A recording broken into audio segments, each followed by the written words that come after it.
Arrange ম্যারেজের ক্ষেত্রে বেশিরভাগ সময় দেখা যায় বিয়ের দিন হয় বর পালিয়ে গেছে, না হয় বউ।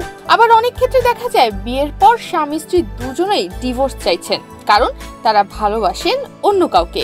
এমনটা হওয়ার কারণ খুঁজলে দেখা যায় পাত্রপাত্রী দুজন যেমন পরস্পরের কাছে অজানা মানুষ, তেমনি তাদের পরিবারও তাদের সম্পর্কে অনেক তথ্যই গোপন করে রেখেছে একে অপরের কাছে। এত সমস্যার সমাধান করতে বিয়ের সিদ্ধান্ত চূড়ান্ত করার আগে এবার পাত্রপাত্রীর ব্যাপারে খোঁজ নিতে গোয়েন্দা সুবিধা নিতে দেখা যাচ্ছে ভারতে। দেশটিতে এখন বিয়ের দিনক্ষণ নিয়ে না যত চিন্তা, তার চেয়েও বেশি চিন্তা অপর পক্ষের গোপন তথ্য জানতে। আর তাই বিয়ের আগে পাত্রপাত্রী সম্পর্কে খোঁজ নিতে ভারতীয়রা এখন যোগাযোগ করছে ম্যারেজ ডিটেকটিভ এজেন্সির সঙ্গে। নিউ দিল্লির ভাবনা পালিওয়াল ঠিক তেমনি একজন বিয়ে গোয়েন্দা হিসেবে কাজ করেন।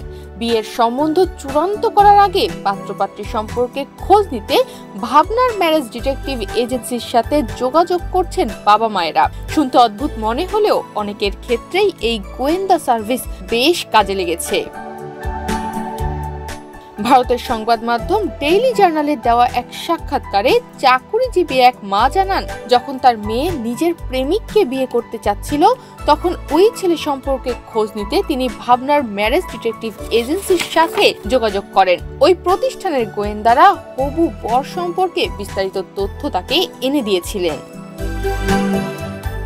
ভাবনা প্রায় 2 দশক আগে তেজাস ডিটেকটিভ এজেন্সি নামের একটি প্রতিষ্ঠান খোলেন।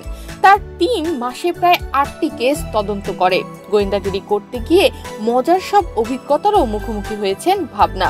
সাম্প্রতিক সময়ে তার ব্যবসা অনেক ভালো যাচ্ছে বলেও জানান তিনি। মজার একটি ঘটনা উল্লেখ করতে গিয়ে ভাবনা বলেন, একবার এক হবু বর দাবি করেছিল যে তিনি মাসে $70,700 আয় করেন, কিন্তু পরে দেখা যায় বাস্তবে তিনি মূলত $7,070 আয় করেন।